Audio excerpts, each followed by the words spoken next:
so you guys can see. Hey, y'all.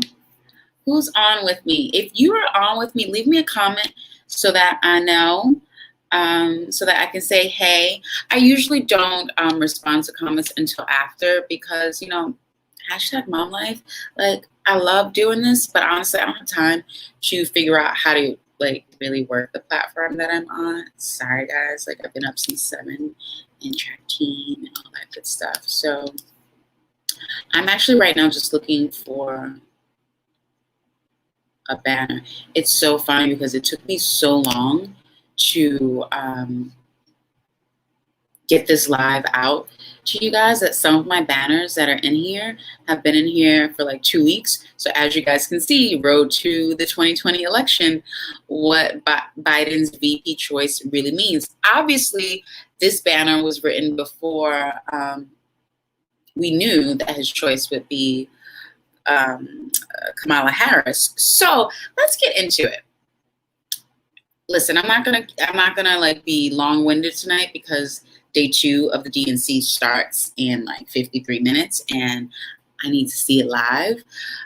Also, if you guys are gonna be watching, if you want to watch live with me, I will be live tweeting on Twitter. I am Life with Tiffany. That's TIFFINY on Twitter. So you can meet me there after this live at 9 p.m. And we can like really get into it. So, okay, so back to Kamala Harris. Okay, so straight up, I'm like all the way here for it. For some of you who are new to the channel, you may not know, I have I don't want to say, what is it? I have an interesting political background. In the 2004 DNC, I was actually an intern for Hillary Clinton. So during that time, obviously, I was very much involved because I was part of her camp. Obviously, I went to the DNC, and I remember walking by because, right, I'm like representing the celebrity senator at the time, and Mr. Obama was there. At the time, he was just a senator for Illinois. And I remember walking by because I'm like so busy and I'm like doing my thing. I'm like, obviously I noticed him because like he's a black guy and I'm a black woman and he's on stage, and like I literally stopped in my tracks. Like I didn't stop to listen because he wasn't the Obama that we now know. And to this day I regret it. But I do remember stopping and just being like, that's interesting. And honestly, I felt bad. I hate to say it, but I felt bad for him because I'm like, no one's here watching. Damn. But anyway, to this day, I feel like, damn, like, had I known what we would all come to know just 1 year, 2 years later, I would have rolled up and been like, Mr. Obama, hire me. Hillary, I quit. But anyway, that didn't happen. So here we are. I'm on YouTube discussing Kamala Harris. So like I said, I am totally here for it. When Hillary did not get the official nomination, or when, no, not the official nomination, when she did not, I don't even like to say when she didn't win because like, she did win. But that's a whole other topic. We have discussed that. If you are not familiar with the Electoral College or my opinion about the Electoral College and how that plays into everything that's going on now, go ahead, get into my YouTube. Go ahead and subscribe while you're at it. But anyway, back to Kamala Harris. I'm totally here for her. I am a little bit disappointed, and this happened when she was running for president, when I heard so many people from my community, specifically the Black and Brown community, who were upset or offended because during her time as a prosecutor, she, from what I understand, let me remove this, she had a very, don't even laugh at my fro, like y'all know I don't do hair, like if anything, I got wardrobe hair, I don't know. It's like half a twist out, half a fro. But anyway, so yeah, the complaints that are coming from the Black and Brown community that I'm hearing is that during her time while she was a prosecutor, she was way too harsh on Black men. She sent way too many of our Black men to prison. Here's what I think about that. I think that's exactly why she may be the right candidate. Because guys, remember, this is a high stakes negotiation. We can't go in and just say, you know what, go ahead and make Sister Soldier your VP. That's not going to happen. So I think the fact that, we can lean on it. If anyone wants to push back and say, oh, well, she's just going to care about Black people. Oh, no. Look at her record. She's fair. And I think if we just lead with the idea that, yes, Kamala Harris sent a lot of Black men to jail, to prison. I'm not well versed in the reasons why. However, I'm not going to sit here and just be like, oh, I can't stand her because of that. At the end of the day, she has a job to do, and look where she is now. Sometimes we have to, I think Bill Cosby said this this was like before he was the Bill Cosby that we know now. He said a lot of times, and I don't remember the exact quote, but like I'll paraphrase it for you. He said a lot of times, we want to help people, but we forget sometimes the best way to make the biggest difference is to really back ourselves, and if you look at Kamala Harris's background with that lens in mind, you could see like, okay, she was being very fair. Maybe in the back of her mind, she always knew this is exactly where she wanted to be and would end up. And maybe that was strategic, or maybe she really was being fair. Either way, I'm here for Kamala Harris. I'm here for, like Black, Indian, whatever. She is a woman. And personally, I feel like we need a woman in office, because if we did, the United States would be operating like a united front. So, and we're definitely not, because like when New York State was the epicenter of the whole COVID thing, and we're like, we need this, we need that. Can any of the states help? Some states help, but some states were like, nah, we're not helping. And now look at us now. If we were united, we would at least learn from the mistakes of our neighbors. At least. Next topic. What do we want to talk about next?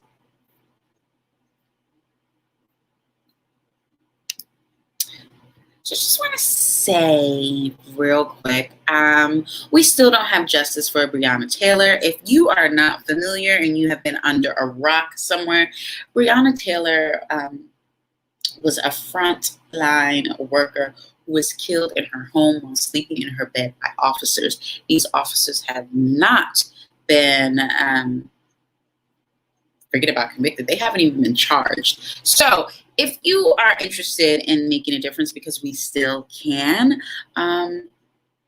go ahead to action.justiceforbreonna.org, and there you can find a lot of resources and information on exactly how you can use your voice, whether your voice is your verbal voice, typing voice, whether you're a text thug, whatever it is. Go to action.justiceforbreonna.com to see how you can lend your voice in the call for action, or justice. Next topic. Okay, so this one is an interesting one. Okay, so I think this happened like maybe 2 weeks ago. It was at Central Park. Okay, I'm just gonna put a warning out there. We're gonna be discussing another Central Park Karen and her dogs, or their dogs. So, okay, so 11 and I, we have track team practice a few days a week in Central Park. Now, we meet on a lawn where there is a track set up for runners, right? Now, a few years ago, I myself owned a dog, so I know that dogs go to Central Park. They're required to be on leash after 9 a.m. We all know this because of Karen Cooper, Central Park Karen, the original one. I'm not tell you about it anymore. So we all know this, right? Or do we? So we're in an area in the park where it's not a dog run, because dog runs are kind of gated off. It's safe. This is a track. This is where people go to run. That's why we're here. So apparently there's some type of like a dog convention. They're there every morning. No lie. It's at least, I see at least 15 dog owners, which means there's at least double the dogs, because, some of them have 2 or 3. And the first day, it's like, it was tense. It's like the parents show up with our children. Dog parents are there. Now it is 9:01. They don't put the dogs on a leash. None of us say anything because we really don't want to be bothered. But you can tell there's like one Karen who's like, is my dog bothering you? Like giving all that energy. So the dogs all, for some reason, come over and start swarming around our kids. Now our kids are like, so 11's 4. He'll be 5 in October. And he's like one of the, I don't want to say older, but like leaning toward the older ages. But we do have some children who are like 2 and 3, and one of them is crying at this point because one of the dogs is like huge compared to her. And honestly, like when animals are like creeping, I want to know why you're creeping. And I want to know why you're creeping around my kids. So naturally, all the parents just, we didn't say anything. We just stood by our children because we don't know you. We don't know your dogs. And let's be very, very, very honest here. Black people don't trust white people right now, and we damn sure don't trust your animals. So, but in our defense, the track parents, we are a multicultural group of parents, and we all did the same thing. So as we stood there, again, one Karen, she's basically choking her damn dog because the dog is like, you're doing too much. You're doing too much. And she's like, no. We didn't, it's 9:05, give us a break. Now she's addressing our coach, who's an older Black man. And one thing I don't really allow in my presence, Karen, come here, Karen. There are a bunch of women here. How come you're not addressing any of us? Why are you addressing the Black men? Because what?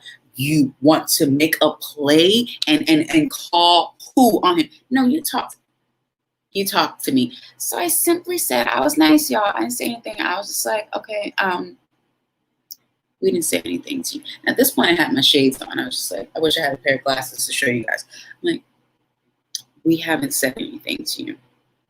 Now, at this point, I see a gentleman who's like, probably goes through this a lot with Karen. And he's coming over. He's got like this big nervous smile because he's like trying to like overcompensate for her ignorance, And she's like, what? What'd you say to me? So at this point, I'll just use this. You just...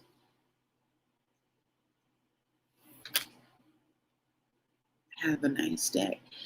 And something about what I said to her when she was like, what'd you say to me? What'd you say to me? And I calmly took my glasses off and told her, have a nice day. And then she came back. She was like, excuse me? I'm like, you said you were leaving. I'm wishing you a nice day. Have a nice day. And, her husband, who's a very wise man, she should learn something from him, looked at me. And he's like, all his teeth were showing. And he's like, come on, baby, have a nice day. Yeah. Because he knew, listen, the one thing everyone should be wary of is a very calm, angry person. I'm not going to sit here and say I don't know what. In my mind, I don't know what I was going to do. But I really wanted her to know that you need to get out of here with your bullshit now. Because what we don't want is Karen Trump versus Kiki Obama, because I was going to give her a whole bunch of Kiki Obama. But anyway, that's the first day. So then the next day, right? So then here we go again. We're here with them again. I'm like, oh boy. So y'all know I'm always on time, like to be on time. So 11 I show up, we're there first. I'm feeling like, oh man, none of the other parents are here with me. So I kind of like stay off to the side. And then like 3 dogs start swarming us. And I'm like, why aren't they with their dogs? Like we are literally, I wish I could show it. Like we are at least 100 feet away from the dog owners, and the dog's looking, sniffing, doing all kind of stuff. I just picked up a stick, just calmly picked up a stick, set it down right next to me. I didn't say anything to them. I didn't look over at them, the dog owners. I didn't look at the dogs, but I just sent a calm, quiet warning. Like, all right, let me just put this stick here because one of them is looking a little hungry or whatever. So anyway, more parents come. 10 minutes later, or however many minutes later, I see 11 dashing across, like in the middle of the field, and I see 2 dogs running after him. So I get up. Naturally, I run after my kid because I'm a mama bear. Or like a Papa Bear. Parents, this is what we do. You see your kid running, dogs or animals are chasing them, you go behind them, right? So as I'm running, I look over to the side and I see that dog I was telling you guys about earlier. They're really aggressive one. I know I'm taking a long time telling this story, but I'm going to get this story out, okay? Because this really triggered the out of me for like 2 weeks. Low key. I didn't talk about it, but I was triggered for like 2 weeks. Anyway, so I look over and I see this crazy dog, the dog that like originally made me pick up the stick. So then I start booking, like, I mean, and I have the stick in my hand. I'm running across this field like the ancestors are in my ear, like, run, child, run, child, run. And I have the stick and I'm like, I don't even know who taught me how to hold the stick. And I'm like, 11, run, 11. And then as I get closer to him, I see that he actually is carrying a stick. So I'm like, drop the stick. And I'm telling him to run and zigzag, because when we have races with each other, because I'm gonna let him in order to beat me, so my mama did to me, he zigzagged. And when you zigzag, you cut someone off and they can't win. So I'm telling him run, I'm telling him zigzag, and I'm screaming, drop the stick. But he's scared, so he's not dropping the stick, so he hears me saying run, and he's running faster, and they're not catching him. I'm like, all right, we're in the right place, track coach. Anyway, so he runs. I get up to him, kind of push him out the way. Some of the track parents grab him, and I proceed to stuff the stick in this dog's mouth. Oh yeah, because like, what else am I supposed to do? I see teeth, I see fangs, I see drool, and what I will not see is any blood from my boy. Get your dog. So the interesting thing about that is, after all that, 11 jumps in my arms, he's crying. Now the parents are like, oh my God, da-da-da. None of the dog owners said anything. I never heard them say, Cujo, come here. Lassie.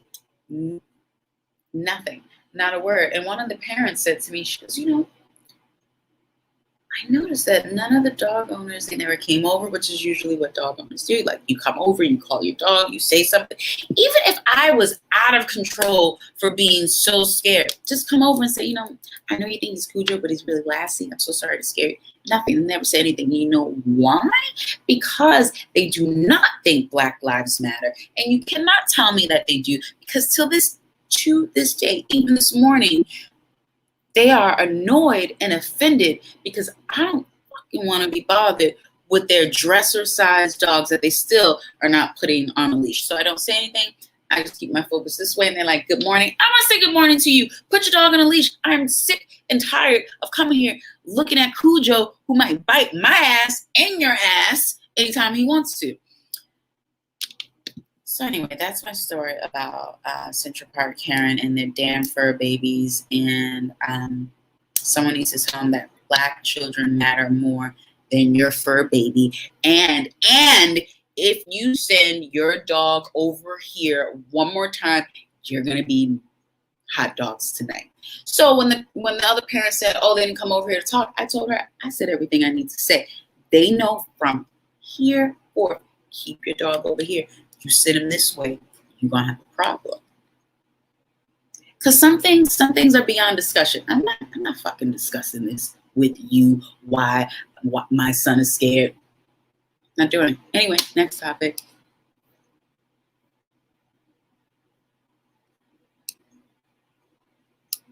Oh, so I have some viewer triggers that I want to go over. So let me see, which one do we have here? Viewer triggers: a constant shaming happening on social media. Shame is not effective. And you know what? There's shame happening in so many different ways for so many different reasons. Hold on, guys. I'm just looking for the actual picture of this comment so I can pull it up. Thank you to everyone who is hanging in there with me. I am coming. I just want to pull up the actual. There we go. The constant shaming on social media. Shame is not effective. So again, this is a viewer trigger. So sometimes I get topics and or triggers from you guys. So I wanted to go over a few of them. I have a handful tonight. I'm not really sure, but I am keeping an eye on my time. It's 8:26 because y'all know at 9 p.m. I gotta go because it's the DNC. So the constant shaming on social media. Here's what I have to say about that. People who are shaming you have very low self-esteem themselves. Typically, what they are shaming you about is what they are struggling with. It's called projecting, right? Where they project their shit that they feel onto you. I don't know if I feel that shame is not effective, because in some instances, I think when you're dealing with a villain specifically, shame is really good. Like, well, now everyone's gonna.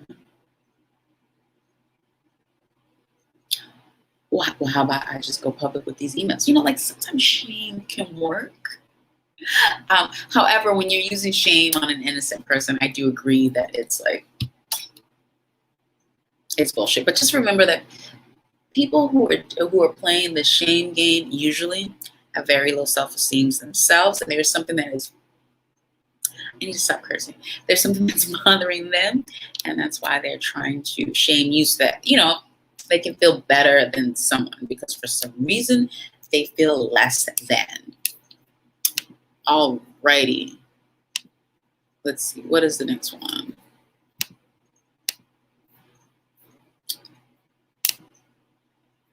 Show. There we go. All right. Now let's share this on the screen as well. If you have, wait, let me just say that. If you have not, if you have not already, please subscribe to my channel, Trigger Tuesdays. It's all about pop culture and politics. Speaking of which, I just found my floppy disk. Yes, I said floppy disk because that's showing my age. For when I was at Hofstra University with all of my fun floppy disks with like my journalism articles, which I should figure out how to get them off of there because I'm pretty sure it's like some good stuff. Journalism, marketing, and poli-sci. Oh, and African American literature. So that should be fun when I figure out how to get in there. But back to viewer triggers. So this one says, friends and family arguing on social media over sensitive topics brings me down. I wish I had something more constructive to say or lengthier to say than cut them off, period. Like we have this thing, like right now we're in this zone of toxic people, toxic energy, cut it off. That applies to family too. And sometimes your family can be the most toxic because you feel that you can't turn away. But yes, you can. For me, many years ago, it started because I got sick and tired of seeing, hearing, watching the arguments on social media that are about,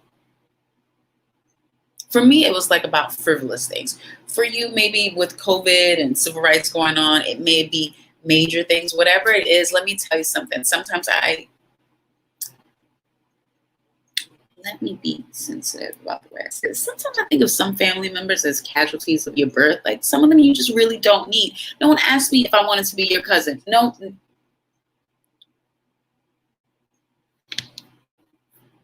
Next topic.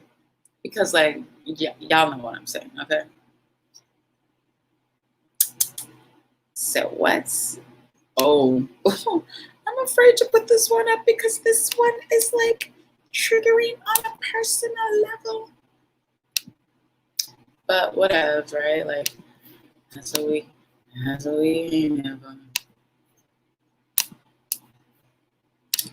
Here we go. Okay, this one comes from one of my, like, I want to say friend, follower. We've never actually met. Juice Soul is based in, Juice Soul, are you based in Germany? I think you're based in Germany, but I know you travel a lot. Like last week you were in Spain or something or another. But anyway, we have been following each other on social media for a very long time, way before I even got into hosting, acting, and all that good stuff. So shout out to Juice Soul. Love you, girl. I can't wait to actually meet you. Maybe one day we should do a Zoom because like that's what we do right now in COVID. Anyway, so your comment is loneliness during social distancing times. I feel like you're screaming at me right now. I feel attacked. I feel judged. No, honestly, I just really struggled with this. It was like a slap in the damn face. Like everything else, I was like, even financially, I'm like, okay, fine. They want to slaughter, take it all, whatever. I know how to, steal from Peter to pay Paul, or whatever it is. Fine. Okay, no school, fine. Boom. A, B, C, D, E. Like I had all this. But then it's like, the sun went down, 11 went to sleep, and I was still here, and there was no work, and there was nowhere to go. And for the first time, you're like, oh, for me, I was like, damn, maybe I should have paid some attention to my love life. Like, I have never made that like a focus, a goal. So yeah, loneliness during social distancing times hit me hard.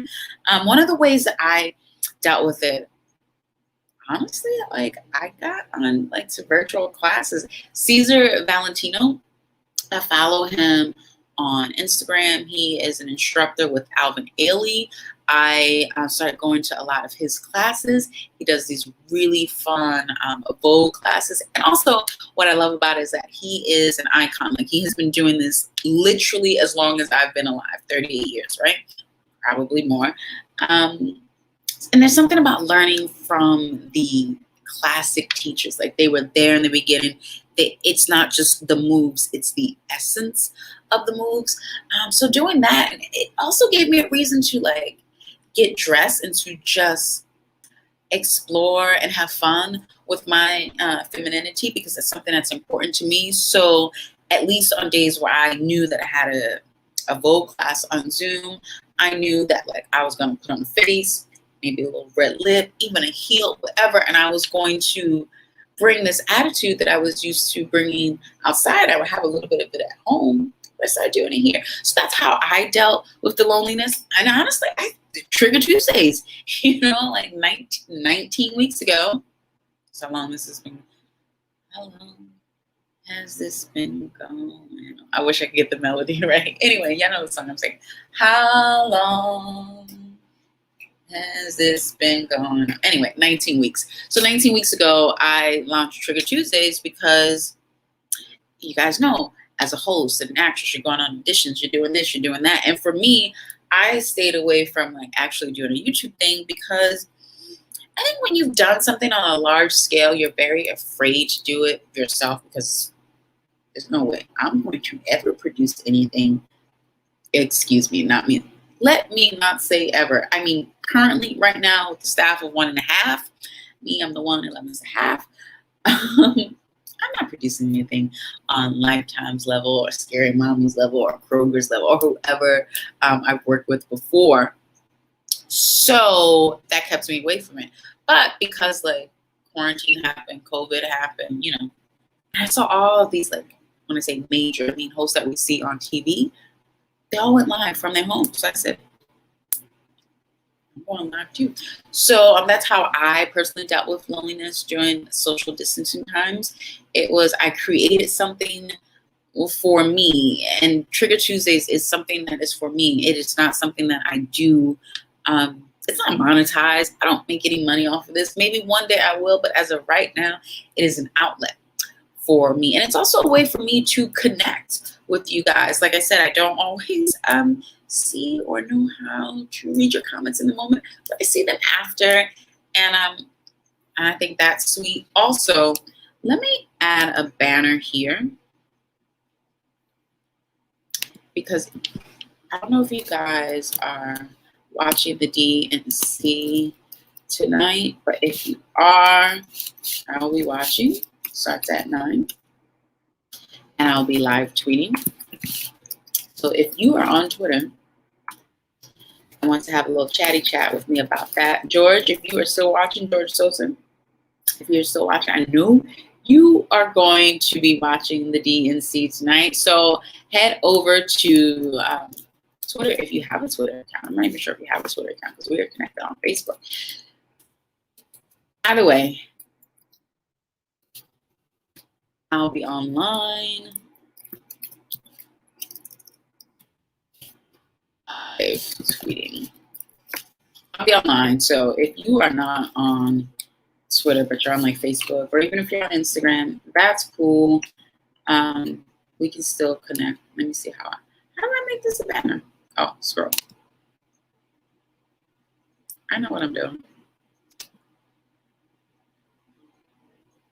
Why is it not scrolling at the bottom? Show. Whatever. I don't know. But okay. Ooh, wait, one thing. Okay. No, okay, so I'm just gonna leave that alone. Okay. Anyway, the show must go on. Hi. So what's our next topic? I think this one is an interesting one because like we talk so much about like how everyone is so angry and everyone is so upset. But do we honestly talk about folks who are like, no, I'm good? We don't. Let me find this for you guys. And let's get into this because this is like an interesting one because it's a different perspective, but it's a perspective that honestly resonates with me a lot. So this one comes from Dominici Does It. It says, nothing's really triggering me. I'm genuinely at peace. Long lines, been uncomfortable though. Okay, so Dominici used to be my hairstylist. Shout out to Tom, because he was the only hairstylist that could take me from black to platinum, but keep my curl pattern, which y'all know is like goals and like God status. But anyway, this was me for a while too, especially in the very beginning, like when people were calling me like, oh my God, I'm so stressed. How are you doing? Honestly, I was like, I'll admit it. I was happy for the break. Yes, I was. Like, come on. Like, single parent, running from here to there. Every day was like, oh, okay, get off of work, go pick up 11. Like, so like, the first like 2 weeks, I was like, so when people would call me and like they would sound all sad, I literally had to tell myself to like bring down the happy tone in my voice. But what I really want to say about this, nothing's really triggering me. I'm genuinely at a peaceful place. I think sometimes, like, for anyone who's struggling right now because they're like, oh my God, this and that is happening and I'm so scared, understand this. We can only bottom out, and we will bottom out. And when we do bottom out, if we haven't, I don't believe we have, there's only one place to go but up. Yeah, we are crashing, we are bleeding, but there is a beauty in like when the worst thing ever happens. Like, it is honestly liberating. There are certain things that I worried about. Let me see. 2 major things that I worried about. Literally my entire adult life, maybe half of my childhood life. Well, you know, they both happened within the last decade. They both happened. And I just remember after each one happened, I was just like,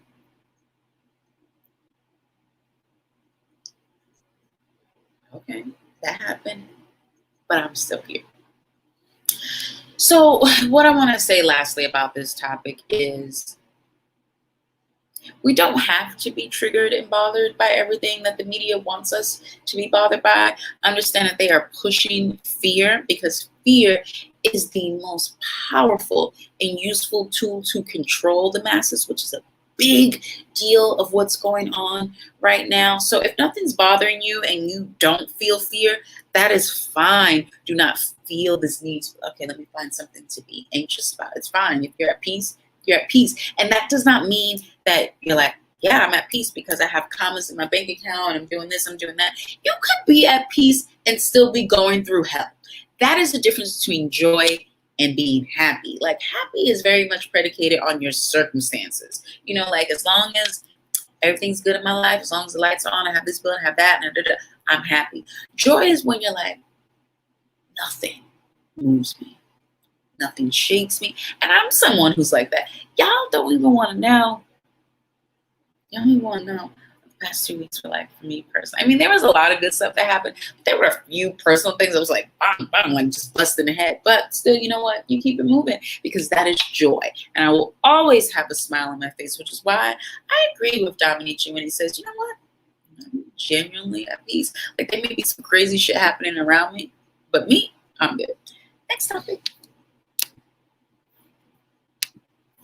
So this next topic, I hesitated about putting it out there just because, I mean, look at it. It's messy. And you know who you are. This actually came from one of my good girlfriends. And just because you're one of my good girlfriends does not mean I'm not going to be a little bit. Am I being judgy? Before I get into that question, let's read the viewer trigger. So, angry ex-wives. Interesting first sentence. She broke up with my boyfriend and their kid doesn't want to go home because of how angry. I'm assuming she's saying because of how angry she is. Okay. So I know the viewer who submitted this, and I know that she's not a mom. I'm not going to excuse it, but I'm just going to say maybe because you are not a mom, you don't understand that there are levels of sensitivity to this. First of all, we're talking about an ex-wife, not an ex-girlfriend, which I think, again, there are levels and layers to this. And we don't know why she broke up. Here's the thing. Let me just, because I can't get into, because like I don't like going back and forth like that personally or for anyone else's drama. Like, I'm just not doing it. So on a larger scale, I don't think any woman, I'm saying this because like it's coming from a woman's perspective and I'm a woman, but like it probably applies to human beings. I don't think anyone should look at another situation and automatically assume that that person is 100% wrong. You do not know this woman. You do not know the nature of her relationship with your partner. And it just seems like you have, listen, be careful with the Kool-Aid that he may or may not be giving you. I don't know. Listen, clearly there's something going on. There's some type of drama here. You want to stay away from it. Keep yourself focused on whatever you have with your partner, whatever drama he has going on with his ex-wife and the mother of his children. You stay out of it. It is not your place to say, and their kid doesn't even want to go home because of how angry she is. Because listen, that is the ultimate way to make an intense enemy out of the mother of your stepchild. Just don't put any judgment. How long have you known this person? Have you known this person even half as long as she has known him? So no. So how do you know? She could be 1000% right. Or, you know what, there's always two sides to every story. My overarching point is, do not judge another woman. You do not know her situation, her circumstance. You don't know why she broke up with him. You don't know what he could be telling her. No, because that's messy. I'm not going to say he's telling her anything. But I'm just saying, show a little bit more respect, and not for him, but for her, woman to woman.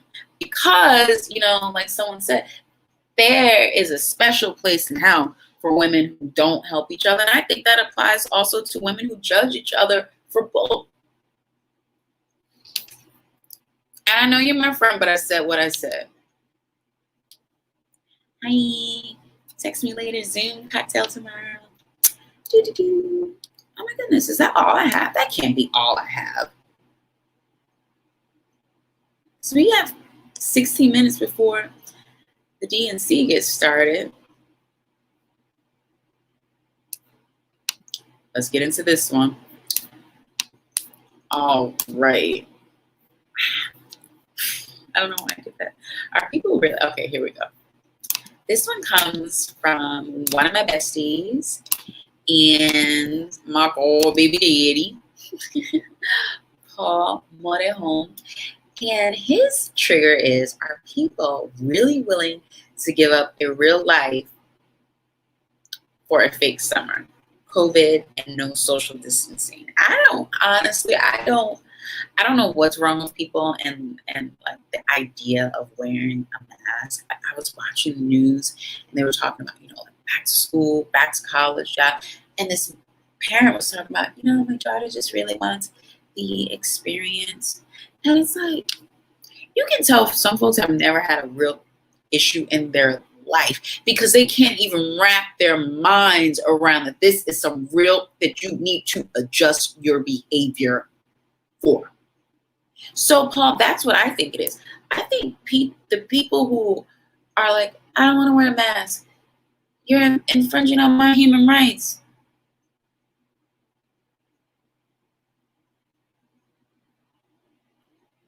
There's so many ways and so many places I could go with that, but because we are in the countdown to the DNC,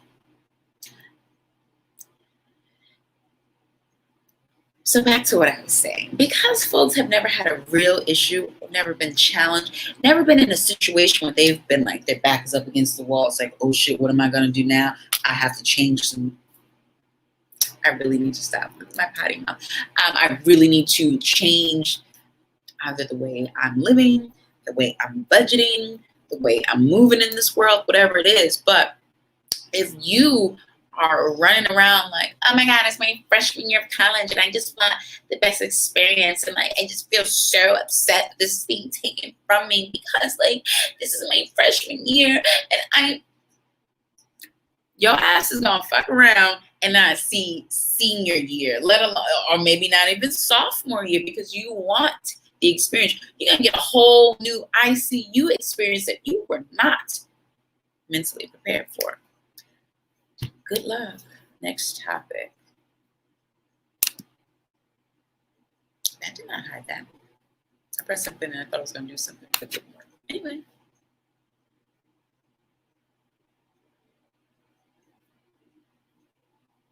I'm gonna get into this one. Okay, let's get into it.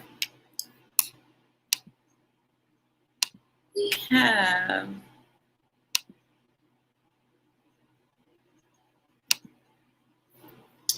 another topic. I have two more actually, so this one is interesting to me. The oligarchs and the plutocrats, the few that exercise power overall with wealth and power.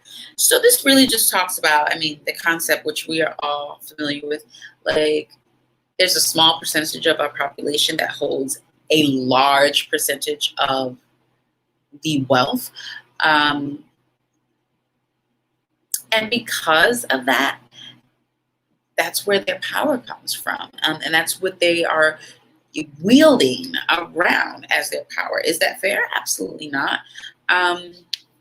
Let's get into, because I'm not sure if you guys are, but I wasn't like the most familiar with some of these terms. So I pulled them up and I just want to give you guys a hardcore dictionary definition. Oligarch, a ruler in an oligarchy, especially in Russia, a very rich business leader with a great deal of political influence. Plutocrats, a person whose power derives from their wealth.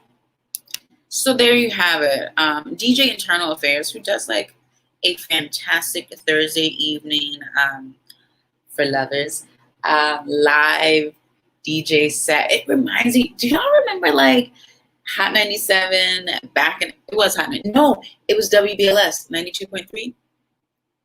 WBLS, whatever WBLS was, The Quiet Storm. If you like The Quiet Storm and you missed it, you might want to follow DJ Internal Affairs on Instagram. And you guys can look at the screen. I'm pointing at the screen, but you can't see me. DJ_internal_affairs. And that way you can find him on Instagram and get into those Thursday lives. So yeah, with this, it's nothing that we don't already know. It's just giving like some terms that like we don't typically use every day. But the issue is we have too few people with too much money. What are we going to do? And this concept, this is something when we say we need new policies and laws and things like that, that's what we're talking about. Okay. Nobody's talking about you posting a black square. Yes, I'm still talking about the black squares because I'm still very annoyed by the fact that some brands, companies, corporations thought that they could just put out a black square, then fire everybody, take the medical benefits. Anyway, I'm getting into a personal trigger. I'm not gonna do that. I promise y'all wouldn't do that. But anyway, next topic. Let me see. Let me go through the list and make sure I covered everything, because I know I was going a little bit fast, but I wanted to make sure I covered everything.